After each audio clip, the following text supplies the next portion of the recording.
Hello everyone, I hope you all are doing great. In this lecture, we will be talking about meaning of principles of management, techniques of management and the basic features of principles of management.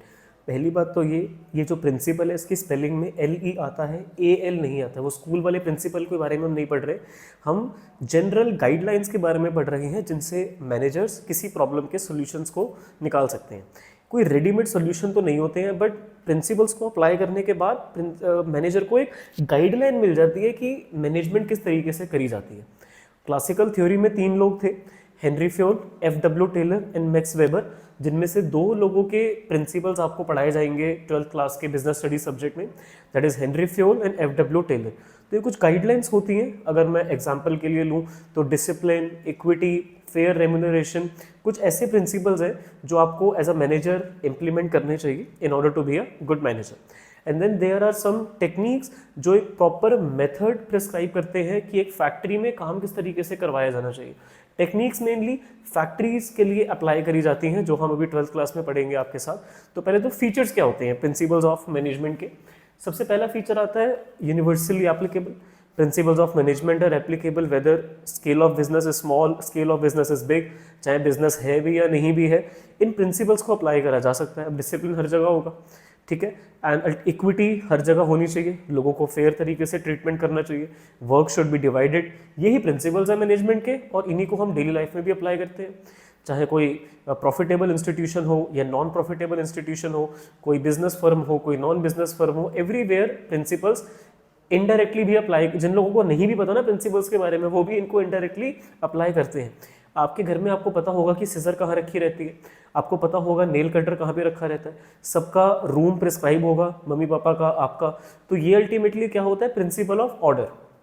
Organisation में भी हर चीज़ की जगह होती है, हर आदमी अपनी जगह पर होता है, तो इसको प्रिंसिपल ऑफ ऑर्डर कहा जाता है। डिसिप्लिन घर में भी होता है, किस टाइम तक आपको घर में आना है, मतलब ट्यूशन क्लासेस के बाद में फ्रेंड्स के साथ घूम फिर के घर का एक टाइमलाइन होती है, तो दैट इज डिसिप्लिन। ऑर्गेनाइजेशन में भी किस टाइम एम्प्लॉइज काम करने के लिए आएंगे, किस टाइम उनकी छुट्टी होगी, everything has a discipline.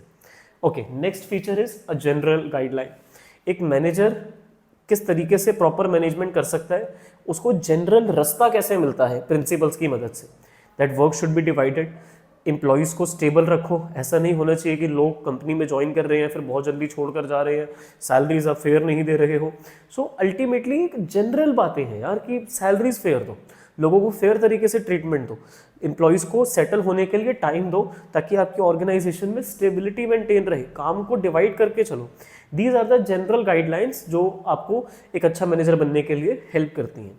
Next we have is formed by practice and experimentation. Henri Fayol ने और एफ.डब्ल्यू. टेलर ने रिपीटेड एक्सपेरिमेंट्स करे थे वर्कर्स के ऊपर, उनको रेगुलरली बोला कि आप ऐसे काम करो, आप ऐसे काम करो, फिर उन्होंने रिजल्ट्स को ऑब्जर्व करा। And then Henri Fayol came up with 14 principles of management and F W. Taylor came with 4 principles of scientific management, जिनके बारे में हम आने वाले लेक्चर्स में आपके साथ बात करेंगे।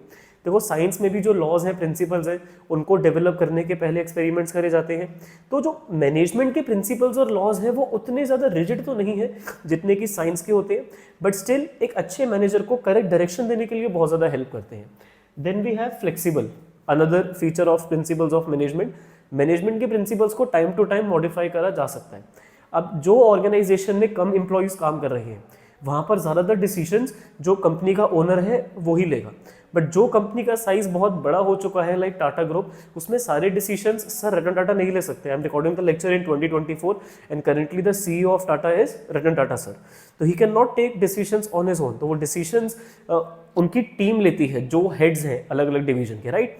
तो that is decentralisation. So management के प्रिंसिपल्स फ्लेक्सिबल है कि किस लेवल से सेंट्रलाइजेशन करना है, कौन से डिसीजन टॉप वाले लेंगे और कौन से डिसीजंस को डिसेंट्रलाइज करना है, मतलब कौन से डिसीजंस आप डिस्पर्स कर रहे हो, बाकी मैनेजर्स भी खुद से ले सकते हैं, ओनर से पूछने की बार बार जरूरत नहीं है।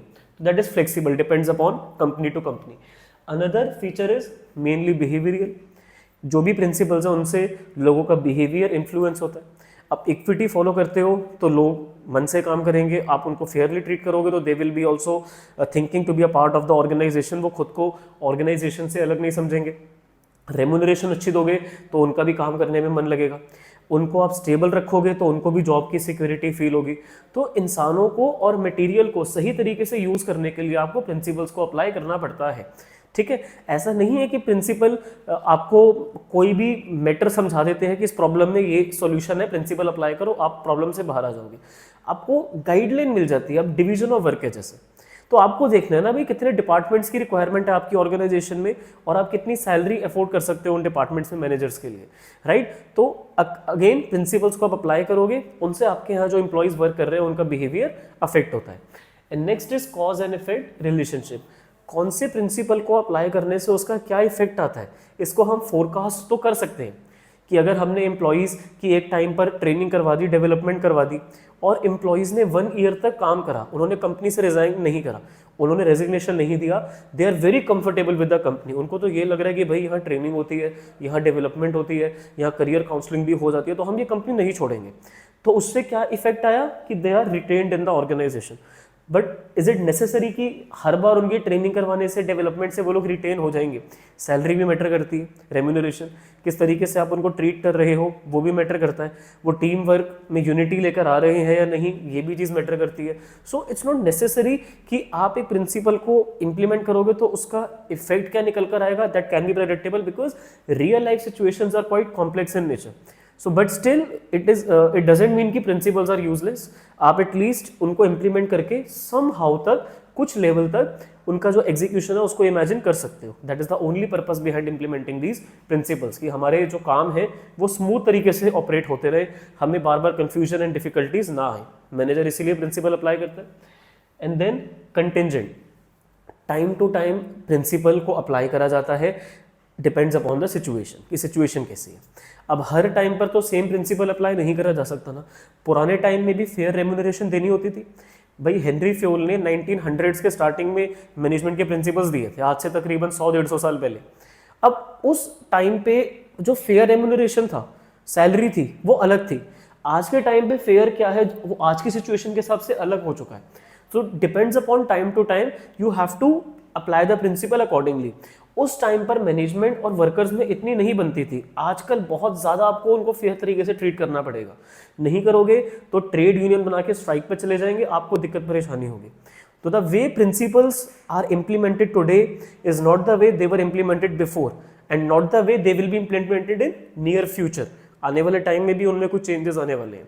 So depends upon the situation, principle में कुछ चेंजेस लेकर आने पड़ते हैं overall. So these are the features of principles of management. इसकी एक शॉर्ट फॉर्म है पीएम फ्लेक्सिबल यूजीसी। सबसे पहले जो आपका पी से आता है वो ये formed with proper practice and experimentation. फिर एम से आता है मेनली बिहेवियरियल, फ्लेक्सिबल अपने आप में एक वर्ड है। यू से यूनिवर्सल एप्लीकेबिलिटी होती है। जी से जनरल गाइडलाइन, सी से contingent. I will show you again. Starting में जब हमने इन फीचर्स को स्टार्ट करा था, so there is a short form PM flexible UGC. So I believe the topic is clear to all of you, and in case you want to change the short form by yourself, please feel free to do so, because this is not a procedure. You have to follow step by step. You can shuffle them up and make your own short form, go with that. And do share in the comment section. Even if I would like it, I will share with my students also, and I will react hard on that comment if the short form is better than this one. And feel free to share short forms of other topics as well, and let's see if you can come up with a better short form. It will help me as a teacher to grow better. किसी भी बच्चे को कोई भी difficulty है किसी भी topic में, तो कमेंट सेक्शन में इंस्टाग्राम पे पूछो। Thank you for listening to me so patiently. Have a nice day.